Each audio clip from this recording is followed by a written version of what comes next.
365 days, but I treat every day like it's my last. I'm only concerned with building on the future, cause I can't change my past. Positive vibes for positive lives.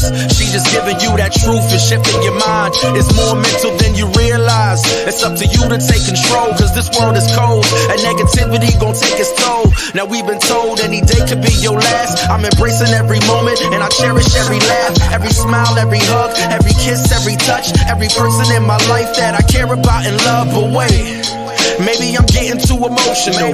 That's exactly what they say you ain't supposed to do. Suppress your feelings, never talk about your pain. Can't appreciate the sun without acknowledging it rains, right? That's right. So this a moment of clarity, and make sure you always protect your energy. You stay focused and your life gon' be lit. And you are now rocking with Celeste the Therapist. Let's go. Hey. Hi y'all, how are you? If this is your first time in my podcast, I'm trying to see which mic. Do I have my mic on? Let me just check something really quick. Okay, I don't have this mic on. All right, so if this is your first time in my podcast, thank you so much for being here. I appreciate you. My name is Celeste. I'm a therapist from Boston, Mass. I come on, I talk to people who are doing things to empower the lives of others by sharing their story. I started doing this podcast in 2018 because I recognized how many people have struggled. And so I was like, you know what I'm saying? Like, people think because I'm a therapist, this is why I talk how I talk. So I was like, let me bring some more people on. So I got some people on today that I'm going to bring up, or a person. I'm going to bring him on the screen right now so that he can introduce himself to you all. Where'd he go? Uh-oh, did we freeze? Wait, let me see. I think he's frozen. You guys can still see me, right? Hold on, let me remove him and then let me add him again. I think he's frozen. Yeah, he's frozen. I'm gonna wait till he gets on really quick. It was just fine a second ago. Let me see. Let's see. I don't know if he's frozen or if I'm frozen. Let me see. Remove. It looks like he's frozen. All right, I'm gonna, if you can hear me, try to leave and come back because it looks like you're frozen. Okay, you just did. I see you now. Hey, back. You know, they know we got some good information for the people. So, like, you know. it's just technology. It's not like it's like a soul or a spirit or nothing like that. Hi, can you introduce yourself to my audience, please? Sure. Hey, everybody.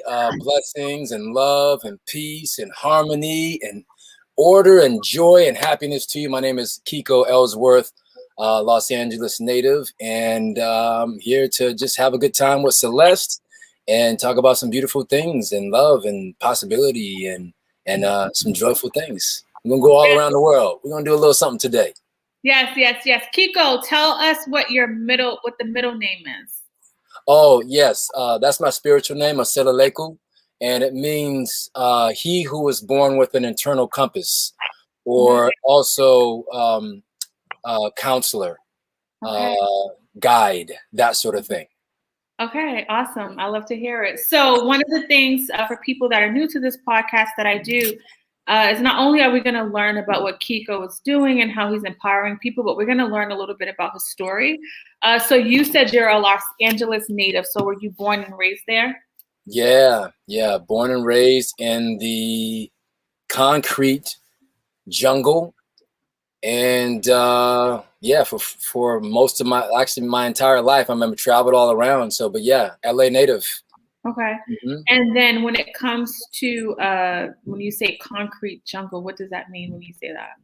Well, you know, it's like a New York in a different way. It's a big city. It's concrete. It's you know, access to nature is limited.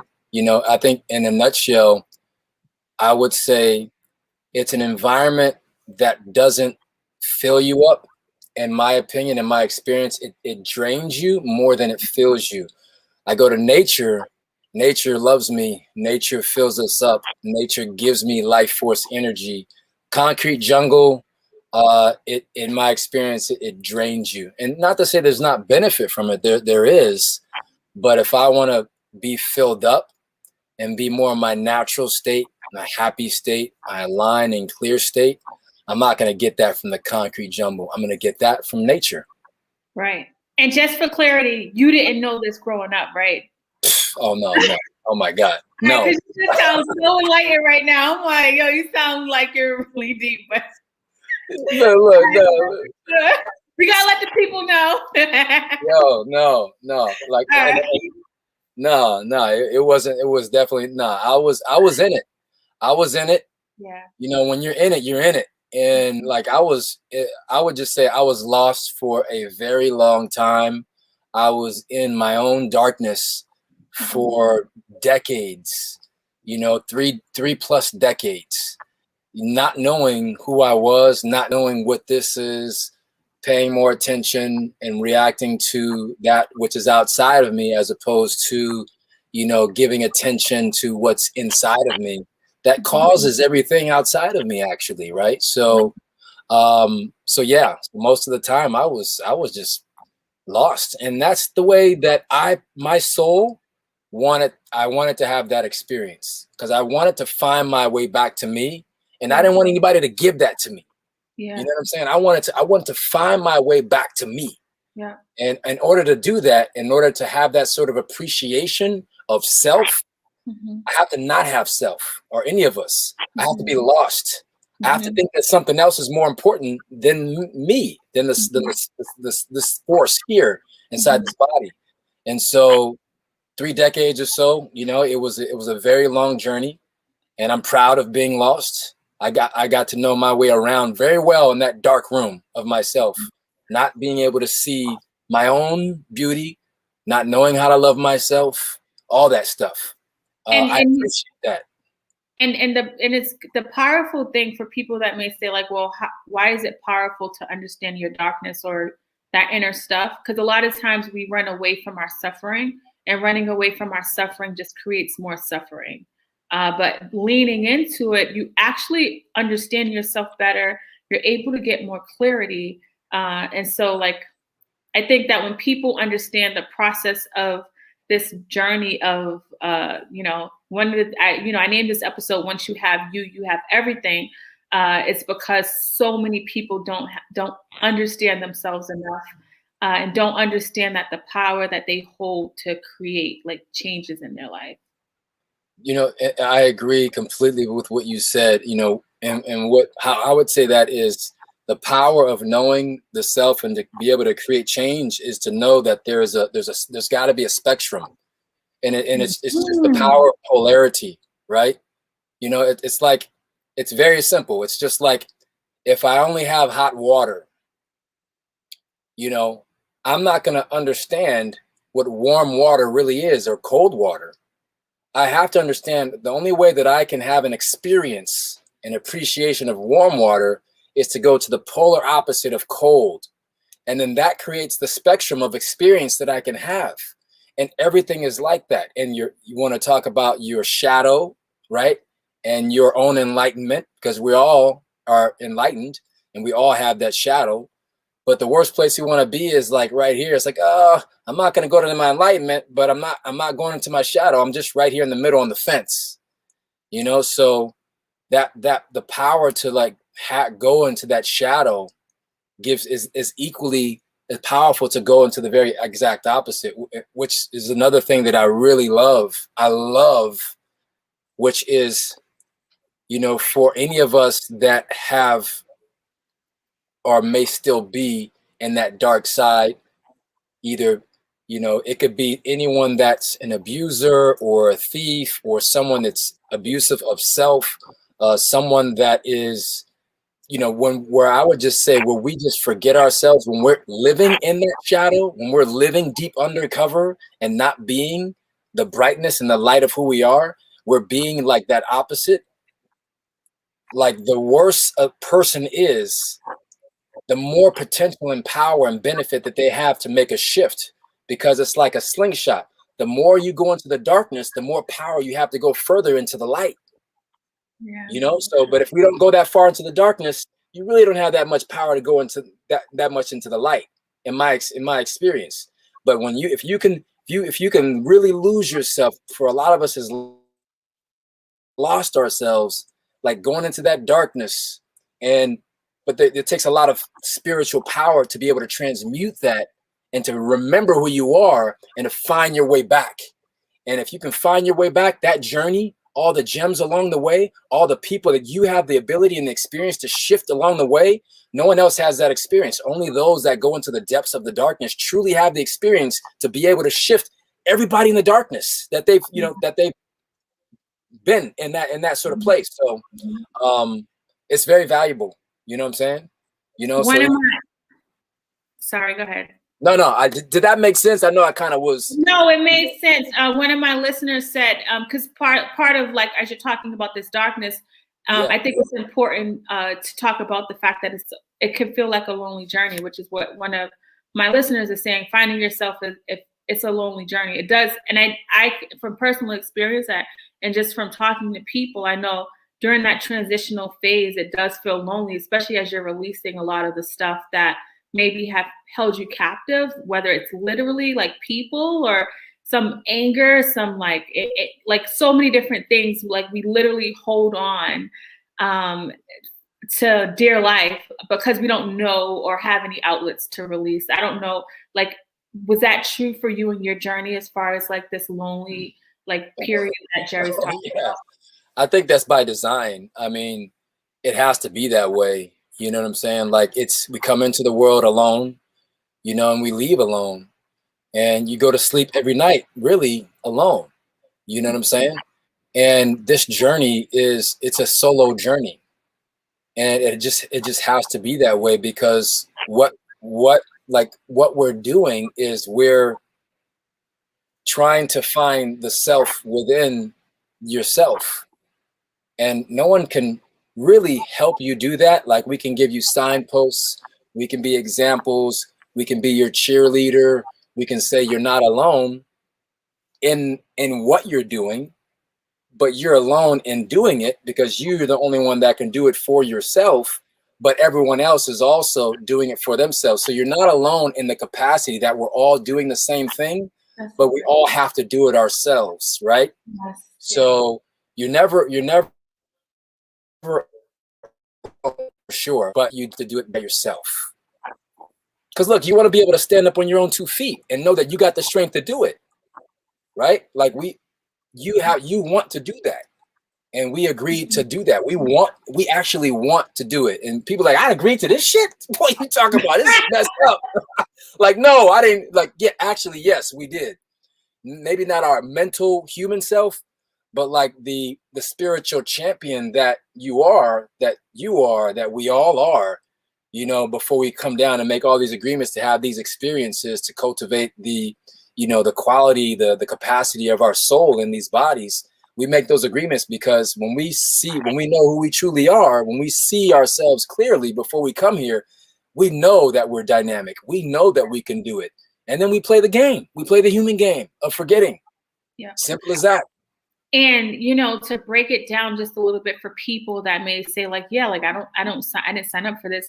I think a lot of the anxieties that people feel is because they're not living to their potential.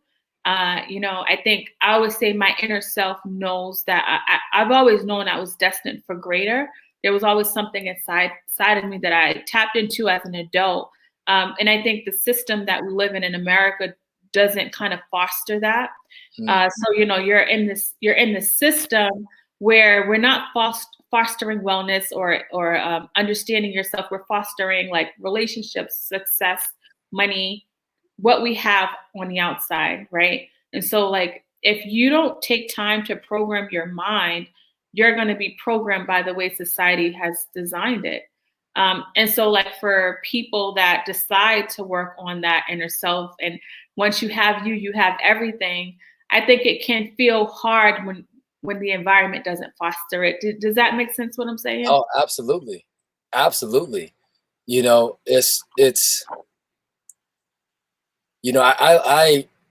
I live for my death every single day.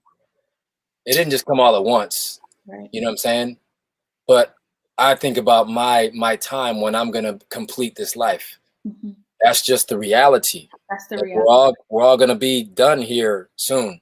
Yeah. So, you know, everything that I'm doing today, my thoughts, what I'm focusing on, what I'm building, I'm thinking about, is this something when I die that I will look back and be proud of? When I go back, look back and know the truth and judge my own life and judge my choices.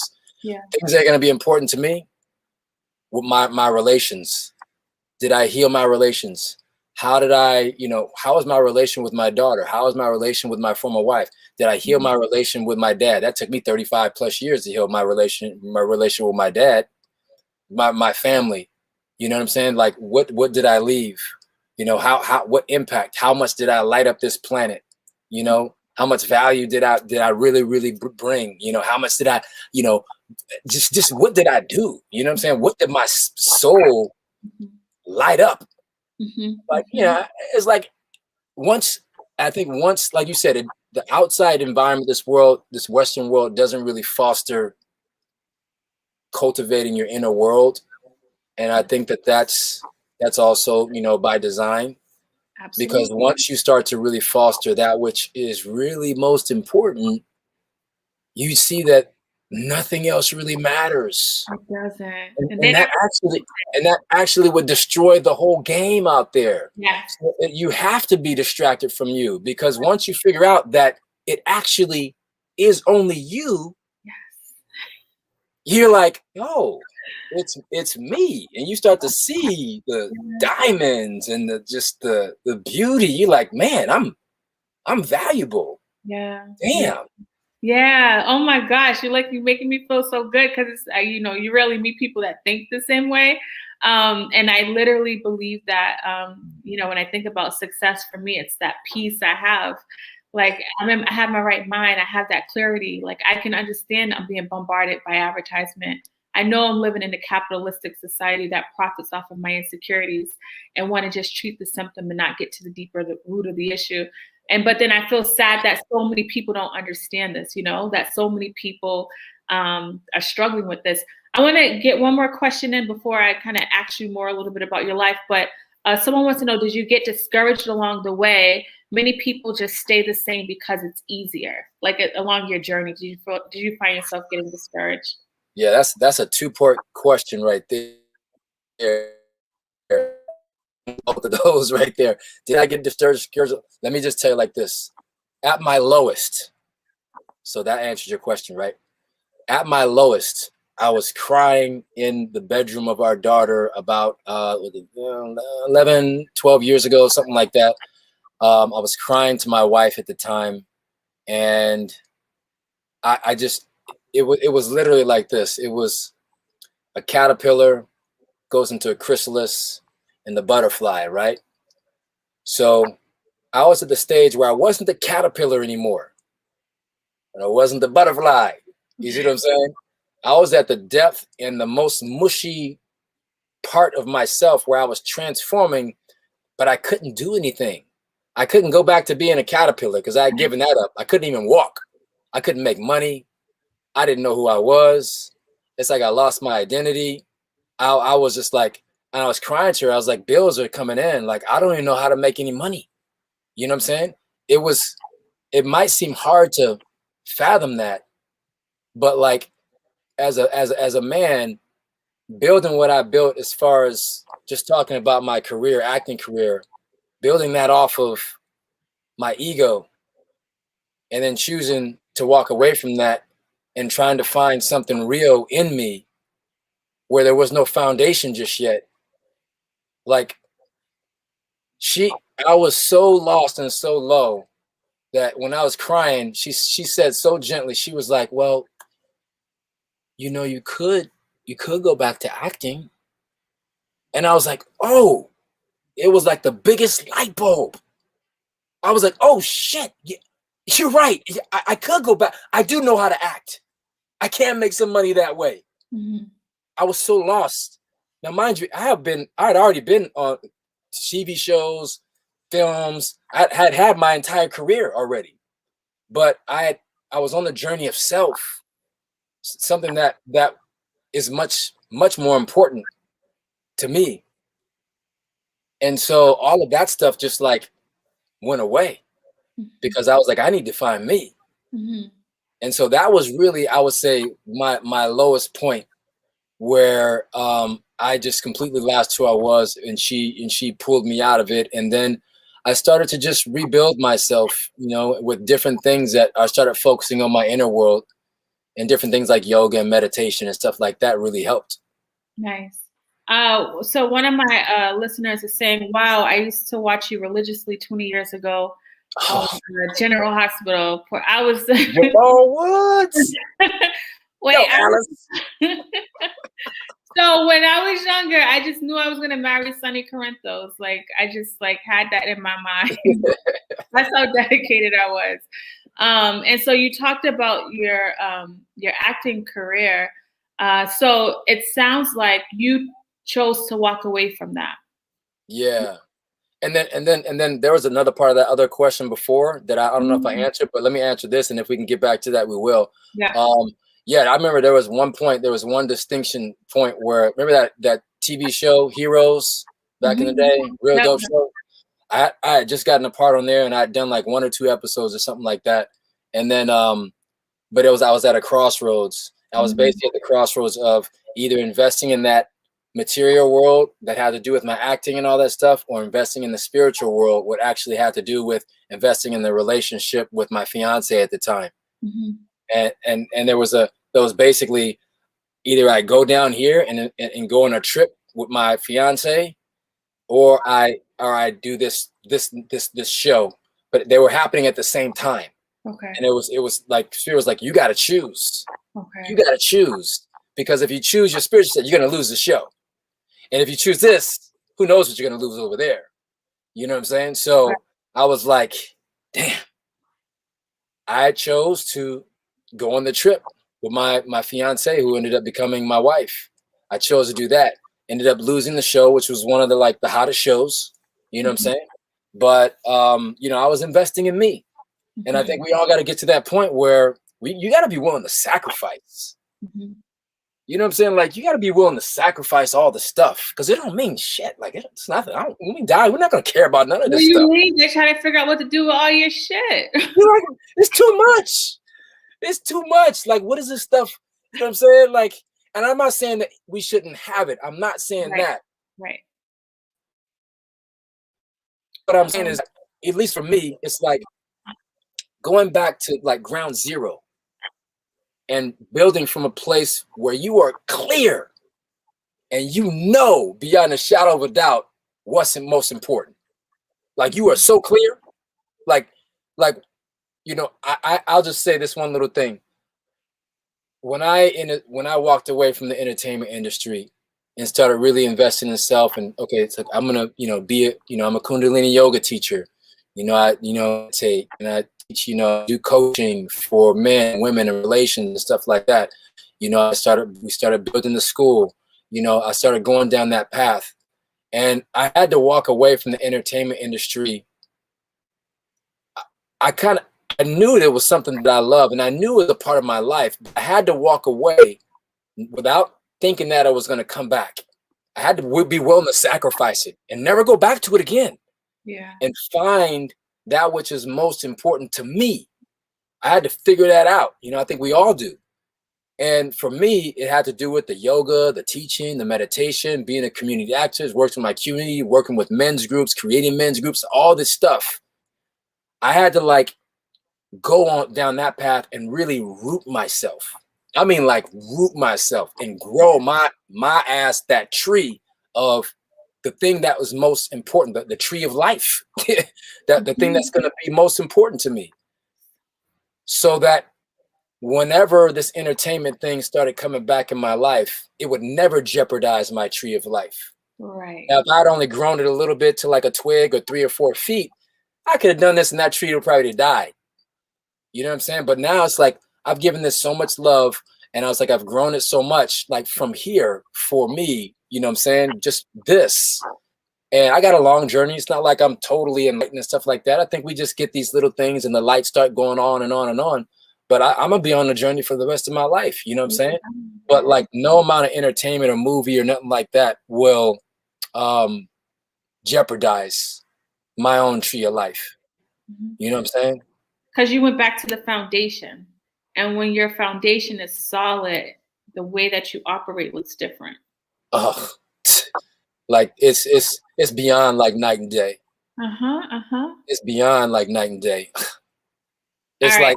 it's like heaven and hell. It's different. I mean, it takes work. I mean, the idea, somebody listening could be like, who gives up an acting career on like a hot show? But obviously there was something that was calling you, your inner self that really was screaming, like, listen, we got to start doing this work. But here's the thing. Let's get into this little matrix. Let's break up this little matrix real fast. I'm glad you just said that. Who would give up a role on a hot show? That goes, and we all are sort of like with this sort of assumption, that goes with the sort of context or invisible assumption that being on a show is a good thing, or that it's important, or that it's a status thing, or that it's like it's up. It's just a job. We're all here serving each other. You know what I'm saying? And it's not anything to be particularly celebrated. Better than what you do right now, better than what I do right now, working with men, or better than what teachers do, helping to raise our children to be, types of human beings that contribute to society and help to build. Being an actor ain't special. You just see it. You just see the job on TV. Now, the deception is that there's all these celebration, red carpet, and we're gonna make a big deal, we're gonna put it here, we're gonna do this and this. That's just the deception. That's just the smoke and mirrors. That's just the distraction. It's not important. Now, I'm not saying that actors are not talented. I love doing it. I'm gonna be doing this some more. But what I'm saying is that we have to really be able to look at a Oprah or Will Smith or any big actor and see a person. And see Robin Williams. Why do you think Robin Williams didn't kill? You know what I'm saying? It's like there's things going on that the career has nothing to do with the person. It doesn't. But you'll see a lot when you see a career that actually is, and you'll see that person that's truly showing up and shining in alignment with their career. You know? Yes. So you know what I'm saying? And it goes back to the whole idea of this, and the way the environment has taught us that actors are better, or people in the entertainment. This is the people that like have it all, and it's like, what does that even mean? And what does that mean? Yeah, what does that mean? Like, what do they have? Because and you think about America being like one of the richest nations, but very high in depression and anxiety. If it was really about things and money and status, then it wouldn't look like that, right? We would look different and enlightened, but we don't. Yeah. Okay, I'm gonna get back to the second part of the question. So many people just stay the same because it's easier when they're changing. So yes and no. Staying the same, that's really hard. That's really hard. It's easy on one to not risk. Yeah. It's easy to not take action. I get that, but there is a shadow to that as well. And you are risking a lot if you stay the same. You're risking basically fracturing your soul. Let's just put it like that. You're risking draining the life from your soul. Now, it's easier to not take action. It's easier sometimes to be lazy, but there's a big cost to that. And when you start to really pick up on the subtle cost, that's harder than anything else. That's the hardest right there. Because when we get to, my bad. Nah, we flowing, baby. We flowing. I'm very excited because I'm like, When I was about to write it down, but then She broke out the pen. She broke it out, the red pen. My favorite color. When we understand what we are risking, because the thing that we're risking is not tangible, right? We can't see it. And so much of what we do is around like the tangibles. That's what we learn. We learn like about getting a house. We learn we need a partner, to a dog, 2 kids. You know what I mean? Like they teach us this thing. But when we start to understand like what we're risking inside, and when we're really working on the inside out, I'm not depending on these things for my peace or for my happiness. Because if I only look at like the things that I have on the outside, then I'm just gonna get like these little moments of like joy, if that, right? So I just think that if we start with that part about what we're risking when we don't do the work, like leading with that. If we lead with that, then I'll get up in the morning and do the work before I start my day, right? Like I won't say I don't have time. I'll create the time. And that's literally how my mind works. When I get up, when that alarm goes off and I don't want to do the things that I'm going to do that starts my day before I start my day, I know what I'm risking. Yeah. And so I think that was such a dope point that you just made when you just expanded on that. Yeah.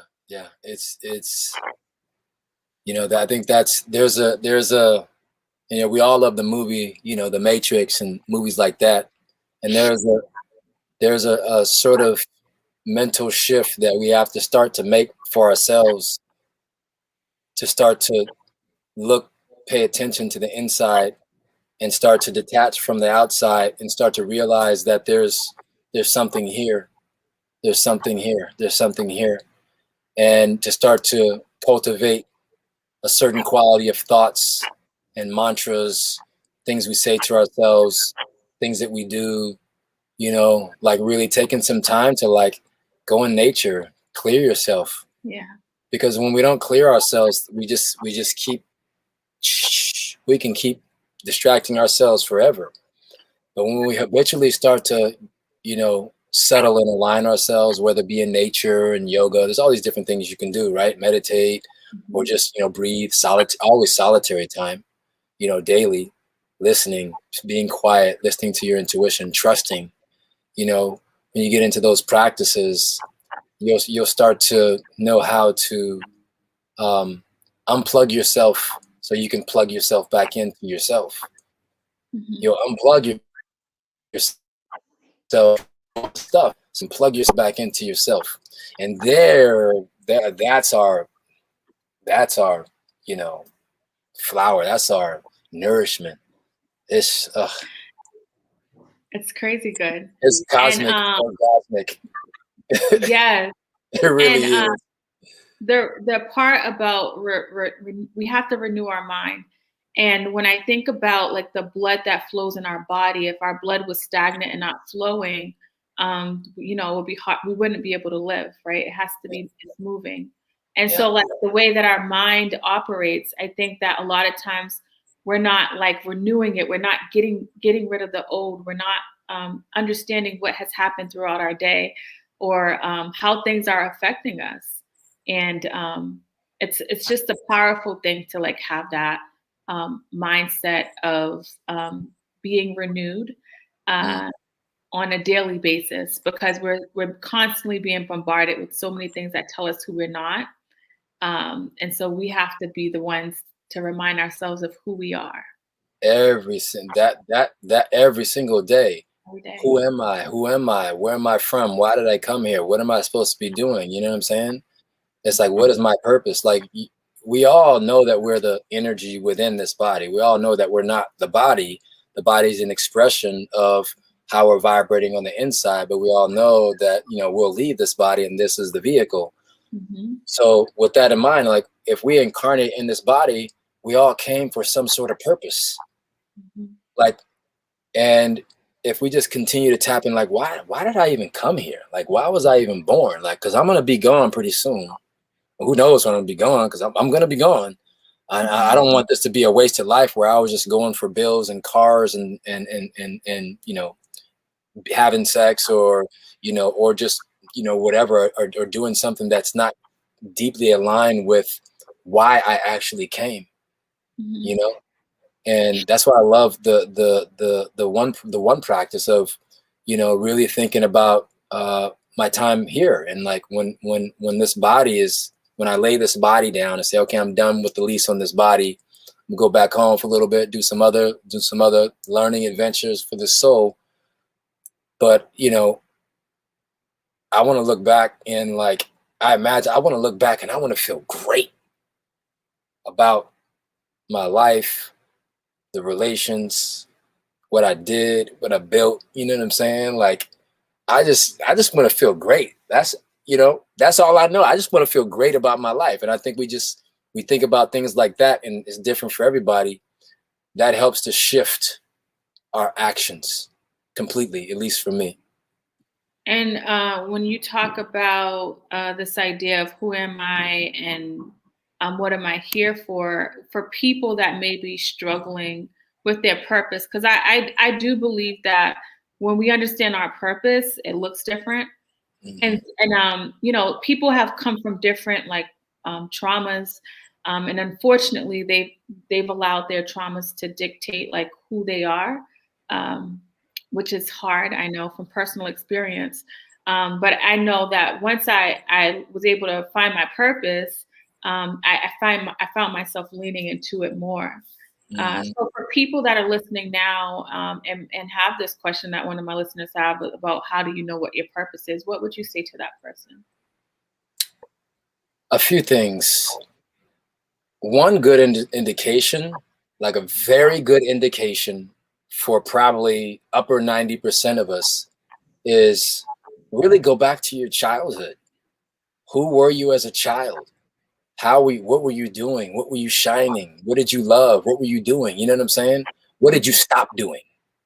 Because usually the world or our parents tells us or convinces us not to be or not to do what we were naturally doing as a child, or we experienced some sort of trauma that traumatized us out of it, out of our natural flow. Yeah. So like one of the best things we can do to like get oriented to our natural state and to really see what our purpose is, or most clearly from that perspective, is that, you know, the perspective of when we were a child. Yeah. You know, what, you know, and a lot of us, it's like, what did I love to do as a child?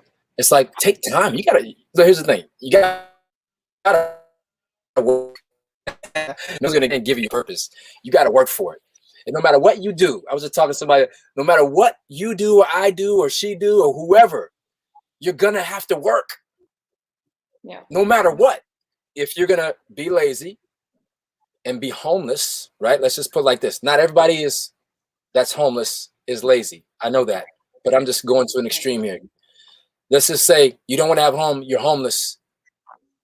You're still gonna have to work, because maybe you're gonna have to work you're gonna have hard nights. Maybe got to scrap for food. You're gonna have to work in different ways. You're going to have to work. If you are a stockbroker and you're using your brain all the time, you're gonna have to use your brain constantly. If you don't want to use your brain, but you want to work, if you don't want to use your brain, you're gonna have to work. Let's say, for example, be a construction worker. I used to do that. You're gonna have to use your body, but you're gonna work. You see what I'm saying? So some people use their creativity to work. You're gonna have to work. So you are gonna have to, Jerry, and it's a great thing, because look, you're not gonna appreciate it if someone gave you your purpose. You have the power to find it. You came here to forget it, to find it, and when you find it, you can be like, never letting it go now. Yes. I got it. I found it. Yeah. That's the power of losing your purpose and finding your purpose. Yeah. So then you have victory. You can't have victory if you don't lose it and if you don't find it. But when you find your purpose, you're like, man, look, that's why I love being able to say, look, I was lost for 35 years. I love it. And I found my way back to me. Didn't know what my purpose was. That's good. So, and then I'll just say to the pain and stuff like that. A lot of that time, I don't know how it is for everybody, but I'll just say I strongly feel that most, if not everything that we go through is training. Training. I realized that my acting career, my self-defense and teaching special ed, with bartending, being an Uber driver, being a security guard, being a Kundalini yoga teacher, doing all that stuff. I remember all that stuff. In the time, I thought, like, when I was acting, I thought that I was supposed to be on a show. I thought that was my purpose. Now, I'm not saying that I'm not going to be on a show, right. but I thought that my identity, I'm an actor. But after I went through all these phases, doing this, and I started learning different things, and then I got to a certain milestone in my life, and then I was like, oh shit, I got to. Oh wait, there's a breathing point. Hold on a second. Oh my God. I looked back over everything, and I was like, holy shit. I was like, y'all been training me. Oh, okay, you got me. They were taking me through all these different life experiences that were cultivating this aspect of my soul, cultivating that aspect of my soul. I became this sort of cultivated energetic force with a certain amount of purpose and clarity to do a certain thing. They were grooming me. I just say they, you know what I'm saying? They were grooming me. I had to believe acting was most important at that time. Now I know that I'm not an actor. It's just a very great skill that I have, as with everything else. And now I use all those skills for my purpose now. But I had to go through all these training. I had to be groomed. And so, where you're being groomed, bro. You got to trust in what you know, not what you see, not what's happening. You got to trust in your knowing. This is a day and age where your trust in your knowing is king, it's queen, it's the way, it's the only way forward is to trust in your knowing, is to go within. That's the only way you will have victory for sure. I promise. Promise. You have to go within. You got to do that work. That has to be the most important thing. Like Celeste said, first thing when you get up, last thing when you go to sleep.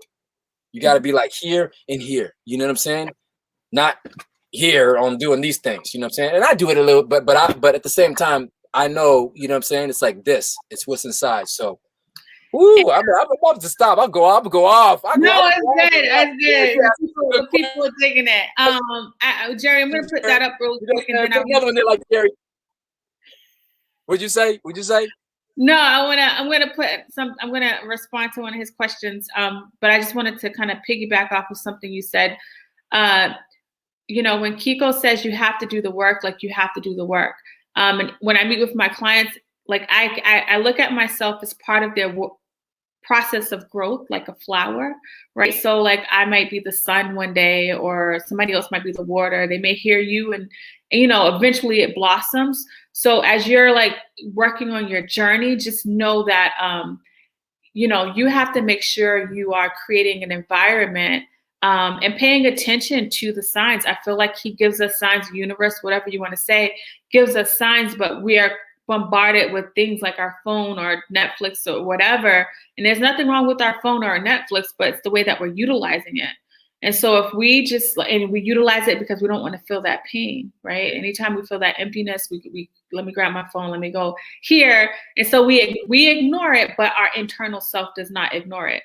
Our brain is going to believe whatever our brain tells us to believe. And so it's not what you know logically. Like I may know something logically if I say it out loud, but if I'm not saying it and I'm allowing this dialogue to happen, my brain's going to be like, oh, okay, we stay fearful. This is what we do. And that becomes part of my identity. So it's really, really important to know that as you're working, like it's going to be work. There's no quick fix. There's no easy fix. Like you can't pay for peace. You can't pay for purpose, right? You could pay somebody to help you with the process, but at the end of the day, you got to do the work.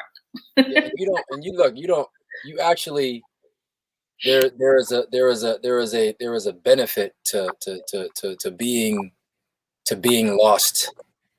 There's an appreciation. There's a deep appreciation that we all feel for being lost, that we might not be Because when you find yourself, you're like, all right, I remember. And the victory of remembering who you are is only as equal as how much you forgot who you are. Yeah. So if you only forgot yourself a little bit, you're only gonna remember yourself a little bit. But you really forget yourself and get lost and go to the pain and forget. You're like you're gonna be like, whew, that was some shit right there. Jerry, I thought you was Jerry comes on a lot. I haven't seen you in a while, but I always thought you was a guy. I didn't even know you was a lady. Yo, my bad. I think it's Kiko was saying, bro. Okay. I was. Jerry G. I never knew. Jerry.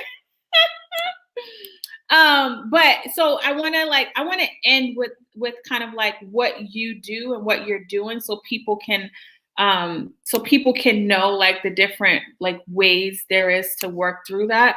But I do want to answer this one thing, because I know like this is going to be, I know where you know, when people are like, oh, just explore this, and you be like, well, I came from a broken home, so like I think this is a important thing for people that may have forgotten some of their childhood because they blocked it out because of trauma, or like the question says, is what if you've come from a broken home and you did not have a chance to explore your childhood? And this is around that idea of understanding purpose.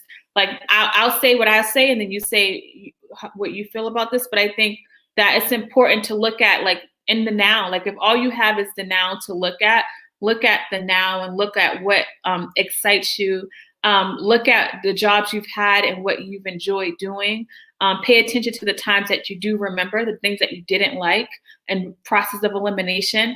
It's not like a one-time sit down, let me understand my purpose. It doesn't work that way, right? But it's something that you have to be intentional about. Your brain's not going to be like, oh, Celeste, you want to learn your purpose? Don't worry, I'm going to remind you every single day. My brain won't do that.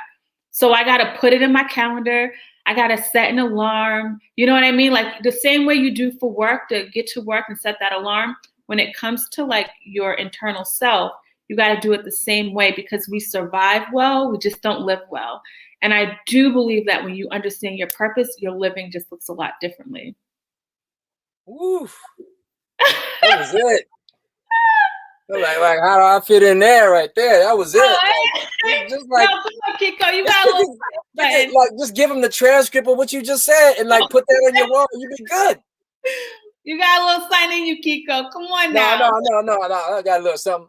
But like I like, you know, but what you said, I mean, everything, you know, Ashe, you know, is all just on point.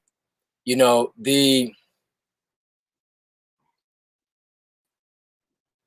I think everything. I second everything you just said. You know, with where do I want to start with this? Distinction, the spectrum. I'm gonna go in like with the one thing you just said, the spectrum. You know, knowing what you don't like. Sometimes we need to start from that, you know, the shadow. It's like, okay, I know I don't like when somebody try to control me. I know when I get angry.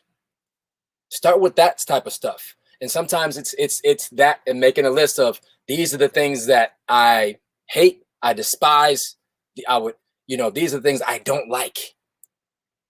And you have distinction over there, right?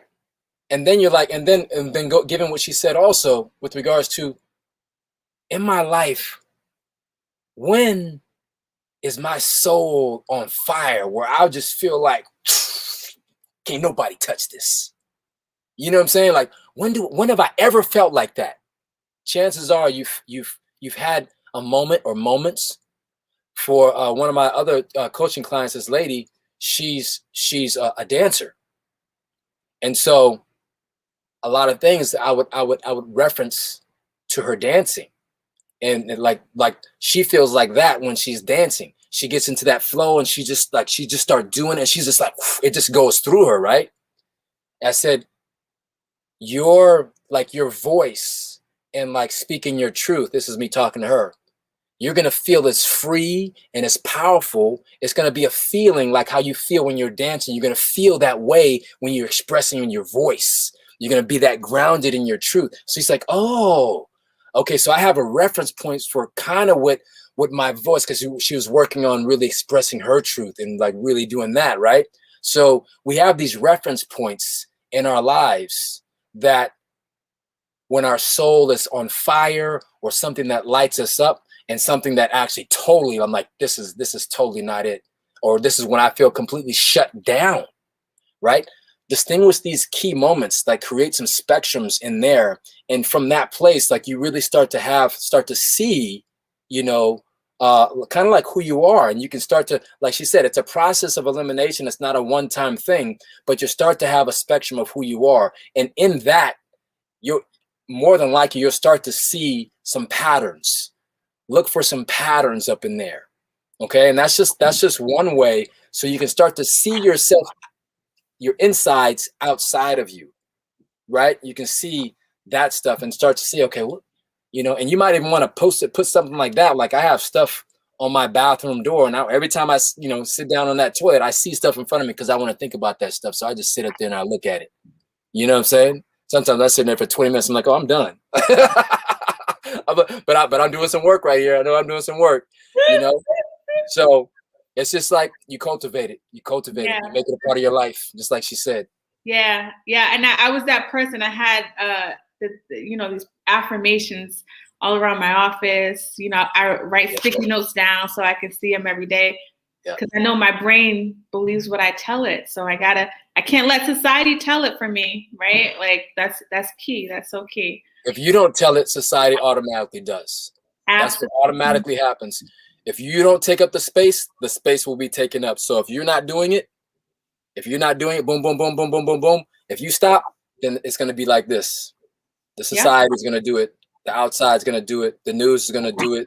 The billboards are going to do it. The radio is going to do it. The commercials are going to do it. The people are going to do it. The energy out there is going to do it. The Wi-Fi is going to do it. The internet's going to do it. It's just all going to do it. The chemtrails are going to do it. Everything's going to do it for you. You got to like boom, boom, boom, boom, boom to create your force field of protection. That's literally what you got to do. And just so the people know, it's a choice. So when we say like society will do it, we choose to allow society to do it if we choose not to do it any other way. I'm all about like letting people understand like we got choices.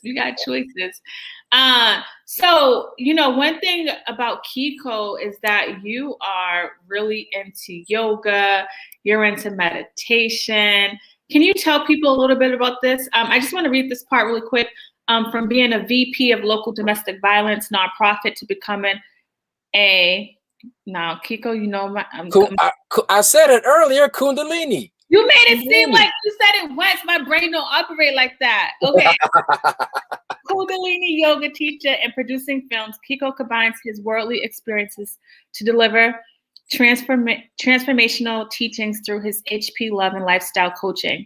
Whether it's a man looking to activate his full man potential or a woman looking to understand her husband's evolutionary journey, Kiko has spent decades alchemizing unconsciousness into light, continually fulfilling his manifesto. Once you have it, you have everything. Earlier, I had to. Once you have you. Once you have it. Okay. Once you have you, you have everything. Yes. Everything. Yes, which is why again I named it. This. It wasn't. I'm not like that creative. Kiko said it. Oh, so. Please, yes, you are. So as you can see, he has the women's coaching, warrior training for men, the yoga challenge. Can you tell people a little bit about breath work and meditation? Okay, I just got to say one thing about breath work. It's one of the most free, underutilized things that we don't do. And that's one of the ways I try to get my clients to go, you know, because, you know, when we're able to like just take a step back and breathe, something about our system resets.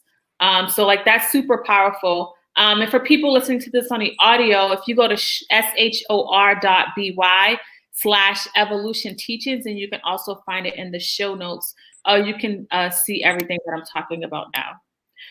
So tell people a little bit about, you know, why you chose this kind of work and what you're doing.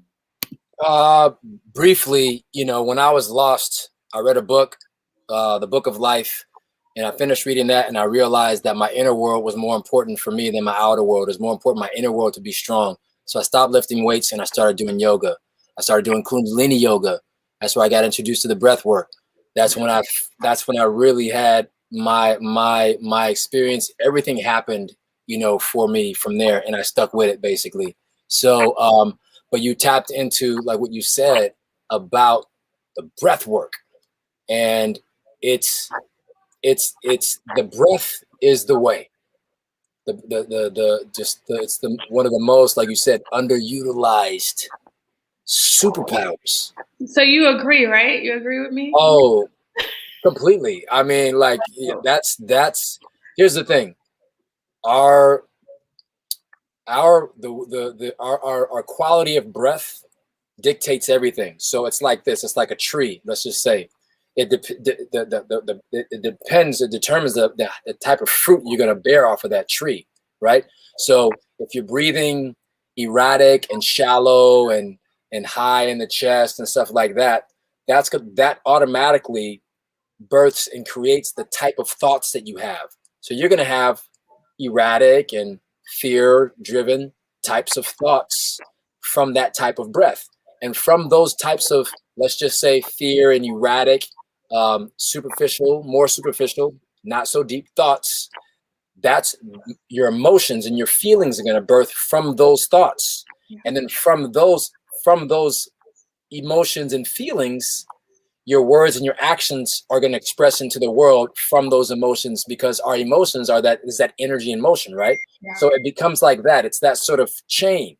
Yeah. So when we learn how to actually breathe more conscious, more slowly, more depth, more, the breath rate pattern is slower, that dictates the type of thoughts, the quality of thoughts. So we're going to have a deeper quality of thoughts. And when we have the deeper quality of thoughts, then we have these emotions that are higher vibrational quality emotions, right? Yeah.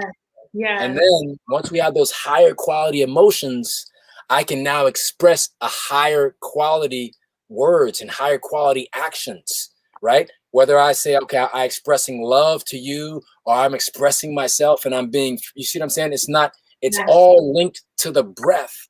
And so a breath practice, I would say, is sometimes the hardest, but that's going to be the most rewarding, one of the most rewarding things that any of us will do. Your breath rate is directly linked to your enlightenment, plain and simple. Plain and simple. Your breath rate is your enlightenment or not, literally. That course I kind of go over. I had that breath work and meditation course in there too. There's like 6 breath work, like 4 meditations I think in that breath work course that I actually have. But that breath, we always start with that. Anybody that I'm working with, we always start with that breath. How are you breathing? Is it up here? Is it up there? Because if it's not where it needs to be, once we do that, then it creates that environment like you talked about. It creates the environment that you need to be able to do what you need to do. Yeah, that's good. And for people that may be like struggling with anxiety, this is really good. I think that, it's so interesting when I'm meeting with people and I'm like, okay, hold on, just take a step and breathe. They don't even recognize that they're not breathing properly. And, the reason why you may not, because people may be like, well, what do you mean? Like, I'm breathing. If I wasn't breathing, I wouldn't be here. If you really start to pay attention to the way that you're breathing, you'll understand that you are not breathing properly. And it's interesting that you started in the yoga stuff. When I went into yoga years ago was when I started to recognize like the way I was clenching my fist, the way I was doing like this. We like literally are holding on to so much and it becomes part of our identity. We don't understand it. You know what I mean? I had that it's funny. I had this experience and this experience at like my one of my first Kundalini yoga classes at like 4:30 a.m. And I'm like, what am I so stressed out about? I'm sitting there trying to meditate and breathe. And I'm like, it's 4:30 in the a.m. Ain't nothing happening. What am I holding on to? I'm like, obviously I got something going on here. Like there's something inside. I'm like, I need to start relaxing. And that's when I started relaxing, breathing. And then the energy just started flowing. And it's just like. And I think the difference with being enlightened, and it's not that I'm not like, I don't get tense or I don't find myself, but when I do find myself like kind of, catching my breath like that, I'll be like, I'll take a step back and be like, what's this about, right? Because now that I understand, right, like my body's trying to tell me something, right? Maybe I need to slow down.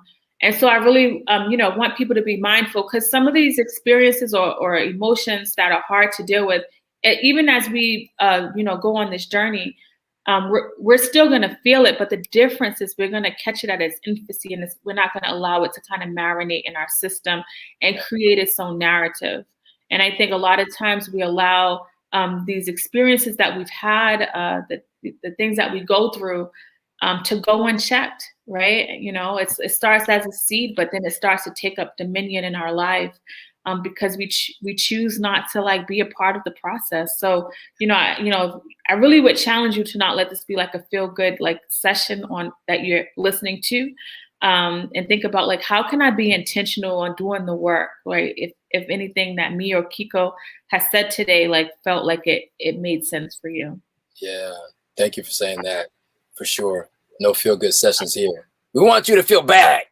No feel good sessions here. Kiko, when people are struggling, that a little bit though.